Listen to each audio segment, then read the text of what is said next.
इतना प्रताड़ित हो रहा है, लोग को क्यों समझ में नहीं आ रहा है? इसका कारण क्या है कि लोग समझ नहीं पा रहे हैं? समझ में आ रहा है तभी तो लोग विरोध मार्च कर रहे हैं। तभी तो संविधानिक तरीके से संविधान है, इसलिए वो सुरक्षित है। अगर संविधान नहीं होता, हम लोग बाबा साहब के सिपाही नहीं होते, तो जिस भाषा में वो समझ सकता था उस भाषा में समझाने की क्षमता रखते हैं। लेकिन हम लोग अमन पसंद लोग हैं, हम लोग बदला नहीं लेते हैं, हम बदलने की बात करते हैं। अगर बदला लेने की बात आ जाएगी तो संविधान को जरा सा भी हम लोग दरकिनार किए तो भीमा कोरे गांव याद हो, तो तमाम ऐतिहासिक बातें दोहराई जा सकती है।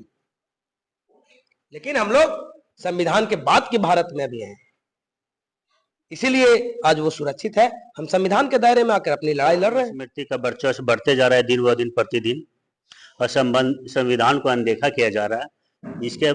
इसी के क्रम में मनु स्मृति को बढ़ावा दिया जा रहा है, पूजा पाठ ये। तो हम लोग को संविधान के तहत कथा भी कह सकते हैं, धर्मवाचक भी बन सकते हैं, ऐसा कोई बात नहीं है।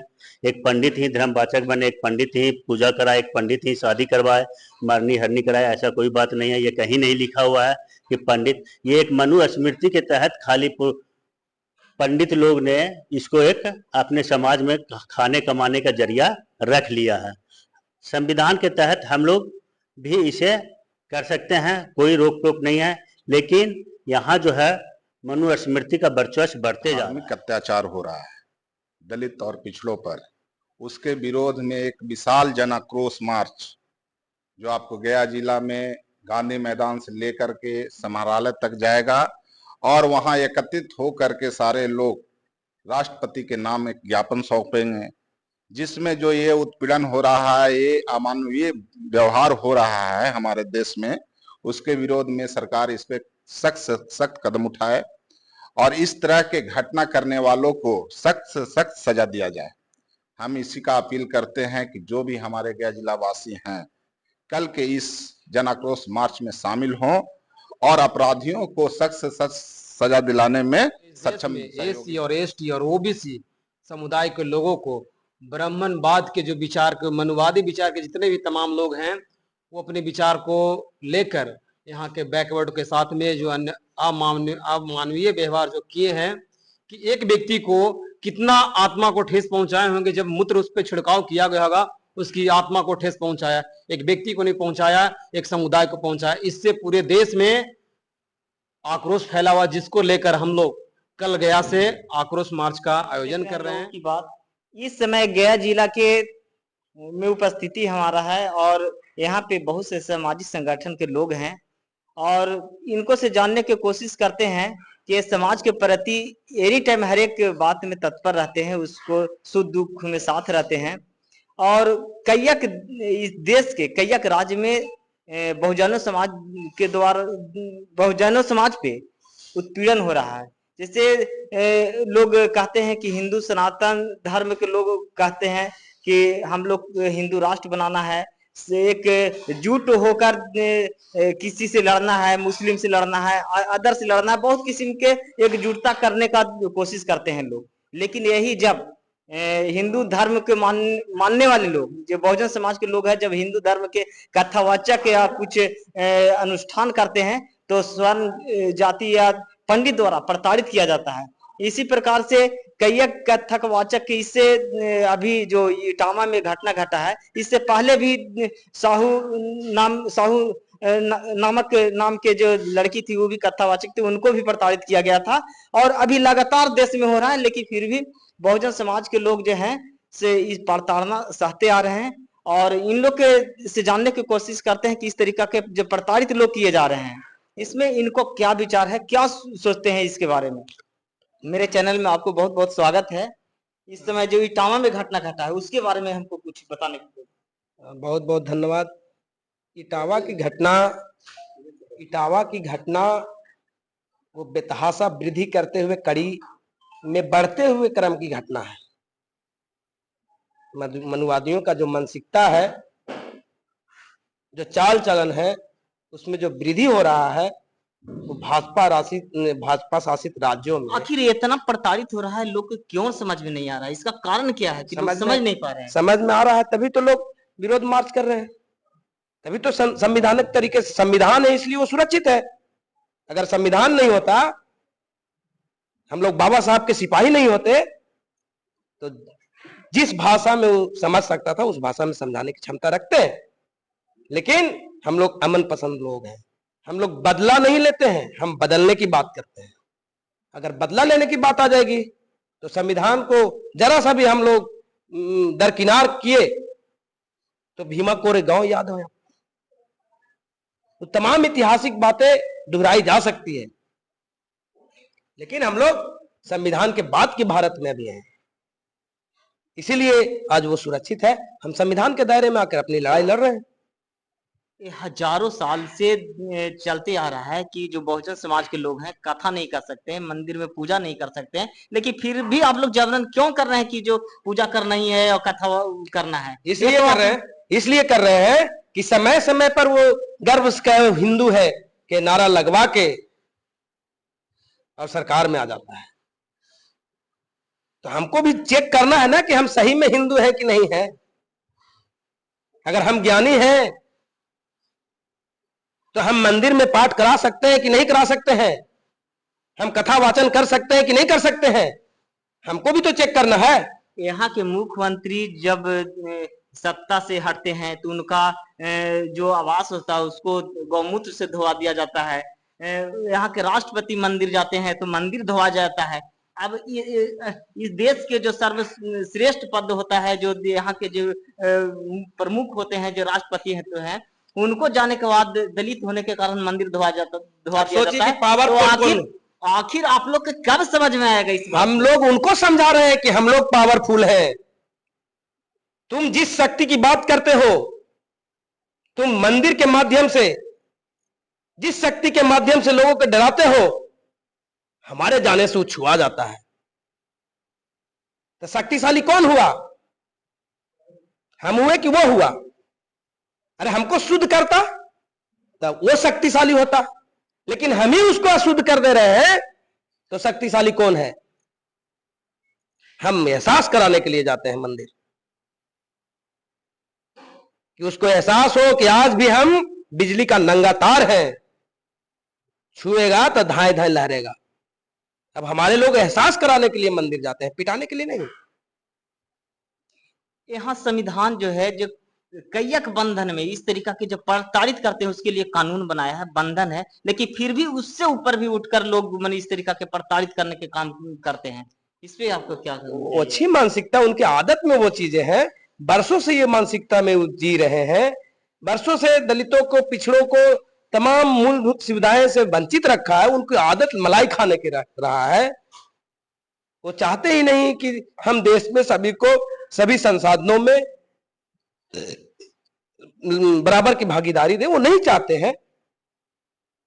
इसलिए वो उनका इस तरह का मानसिकता है। अब इसलिए वो इस तरह से काम करते हैं। लेकिन हम लोग समय समय पर उनको हराने का काम किए हैं। आप देखे होंगे पेशवा युग में हमारे लोगों को इतना प्रताड़ित किया गया था कि कमर में झाड़ू, गला में मटका, हाथ में घंटी बजाते हुए जाने पर, चलने पर मजबूर किया जाता था। वो समय टला कि नहीं टला? लड़ाई संघर्ष की वजह से हम लोग जीते कि नहीं जीते? आप देखे होंगे कि उसी युग में हमारे स्त्रियों को ऊपरी भाग ढकने का अधिकार नहीं था। आज सभी लोग, आज नीतीश कुमार भी कहते हैं कि पहले लोग साड़ी पहनता था जी। तो नीतीश कुमार की पता नहीं है, अचेत अवस्था में चले गए हैं ना। उनको ये पता नहीं है कि ये अधिकार था जी, ऊपर के भाग को ढक सके। तो हमारी लड़ाई तो वहां से शुरू हुई है। और वो लगातार जो भाजपा शासन जब से 2014 से आया, बेतहाशा वृद्धि हुई। आप देखिए कि ऊना कांड, महाराष्ट्र के भीमा कोरेगांव कांड, पूरा टेकारी पूरा के अर्जुन मांझी का हत्या का कांड, ये आपको चिरैली टेकारी में ही है, शंकर मांझी का हाथ काटने का कांड, रोहित बेमुल्ला का संस्थागत हत्या का कांड, हाथरस की बेटी का बलात्कार का कांड, हत्या का कांड, ये सैकड़ों। फिर आप देखिएगा कि तत्कालीन मुख्यमंत्री जब मधुबनी के मंदिर में जाते हैं तो मंदिर धुलाकर शुद्धिकरण करने का कांड, वही मंत्री जब ब्राह्मणों पर सत्य वचन बोलते हैं तो जीभ काटने का ऐलान करने का कांड। अभी देखिए सारिका पासवान को साड़ी खोलने वाला बयान देने का कांड, ये लगातार बढ़ रहा है। और जब इस सब चीजों से जी नहीं भरा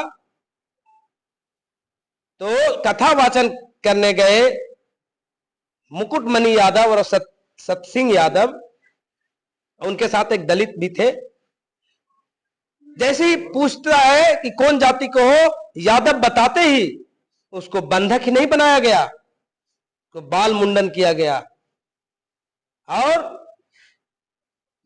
रात भर बंधक बना के पीटा गया और पंडिताइन को मूत्र से उसको शुद्धिकरण किया गया और ये एहसास दिलाया कि मनु स्मृति के हिसाब से मूत्र छिड़काव से तुम शुद्ध हुए। वहीं आप देखिएगा उड़ीसा में कि एक दलित गाय दान में देने के लिए ला रहे थे, लेकिन गौ तस्कर का बहाना बना करके उससे पहले 30,000 रुपया का डिमांड करता है और जैसे ही पता चलता है कि ये दलित है तो उसको नाली का पानी पिलाया जाता है, घास फूस खिलाया जाता है और मारते मारते उसको घुटने के बल 2 किलोमीटर से अधिक चलाने का तालिबानी सजा दी जाती है। इस तमाम जो घटना है, मानवीय घटना है, उससे बहुजन समाज में और पूरे देश में आक्रोश व्याप्त है। पूरी दुनिया में भारत देश को शर्मसार होना पड़ रहा है। इसी के विरोध में अंबेडकर संघर्ष मोर्चा गया गांधी मैदान से अपने उचित डिमांडों के साथ राष्ट्रपति के नाम ज्ञापन सौंपने के लिए आक्रोश मार्च कर रही है और आपके माध्यम से अपील करना चाहते हैं कि तमाम गया जिला वासी, अगर आप अमन चैन पसंद चाहते हैं, गया बुद्ध की धरती भी रहा है, शांति का धरती रहा, प्रेम का धरती रहा है, सौहार्द का धरती रहा है, अगर ये चीज स्थापित कराना चाहते हैं तो कल आइए 11 बजे और आकर के अपना उपस्थिति दर्ज कराइए और अमानवीय कृत करने वाले अपराधियों को सजा दिलाइए और वैसे सरकार जो संरक्षण देती है उसको बर्खास्त कराइए, वहां राष्ट्रपति शासन लागू कराइए।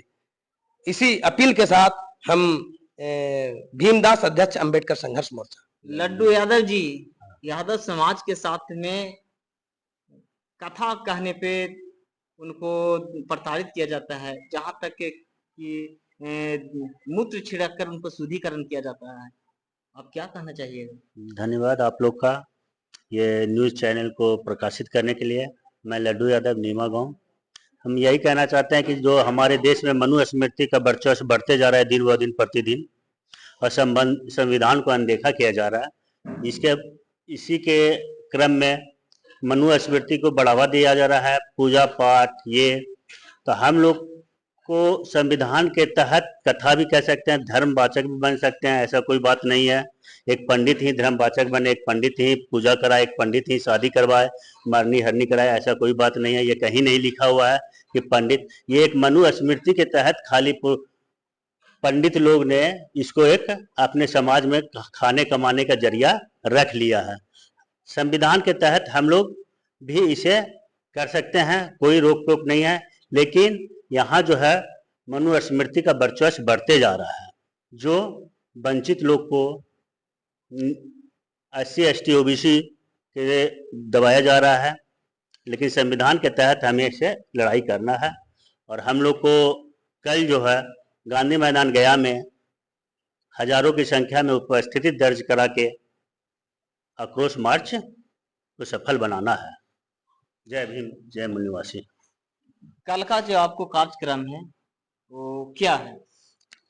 देखिए, कल कार्यक्रम है हमारे देश में जो धार्मिक अत्याचार हो रहा है दलित और पिछड़ों पर, उसके विरोध में एक विशाल जन आक्रोश मार्च जो आपको गया जिला में गांधी मैदान से लेकर के समाहरणालय तक जाएगा और वहां एकत्रित होकर के सारे लोग राष्ट्रपति के नाम एक ज्ञापन सौंपेंगे, जिसमें जो ये उत्पीड़न हो रहा है, ये अमानवीय व्यवहार हो रहा है हमारे देश में, उसके विरोध में सरकार इस पे सख्त से सख्त कदम उठाए और इस तरह के घटना करने वालों को सख्त से सख्त सजा दिया जाए। हम इसी का अपील करते हैं कि जो भी हमारे गया जिला वासी हैं, कल के इस जन आक्रोश मार्च में शामिल हों और अपराधियों को सख्त से सख्त सजा दिलाने में सक्षम सहयोगी बने। कल आप लोग को आक्रोश मार्च जो निकाल रहे हैं, क्या लग रहा है इससे बहुजन समाज में क्या या सरकार पर कुछ प्रभाव पड़ेगी? जी जरूर पड़ेगी, क्योंकि जनता ही इस देश का जनाधार है, जनता से ही सरकार चलती है, सरकार कोई व्यक्ति नहीं है। जनता में जो पावर है वो पावर दिखाने का समय आ चुका है और बीते दिनों इस देश में एससी और एसटी और ओबीसी समुदाय के लोगों को ब्राह्मणवाद के जो विचार के, मनुवादी विचार के जितने भी तमाम लोग हैं, वो अपने विचार को लेकर यहाँ के बैकवर्ड के साथ में जो अन्य अमानवीय व्यवहार जो किए हैं कि एक व्यक्ति को कितना आत्मा को ठेस पहुंचाए होंगे। जब मूत्र उस पर छिड़काव किया गया होगा, उसकी आत्मा को ठेस पहुंचाया, एक व्यक्ति को नहीं पहुंचाया, एक समुदाय को पहुंचाया। इससे पूरे देश में आक्रोश फैला हुआ, जिसको लेकर हम लोग कल गया से आक्रोश मार्च का आयोजन कर रहे हैं। और तमाम जनता से मैं अपील करना चाहता हूं कि आप लोग भारी से भारी संख्या में आएं और अपनी एकता का परिचय देने का काम करें। तो आप फेसबुक देख रहे हैं तो लाइक कीजिए, कमेंट कीजिए, यूट्यूब पर देख रहे हैं तो सब्सक्राइब कीजिए। मिलते हैं किसी अगले वीडियो के साथ। नमस्कार, जय हिंद, जय भारत।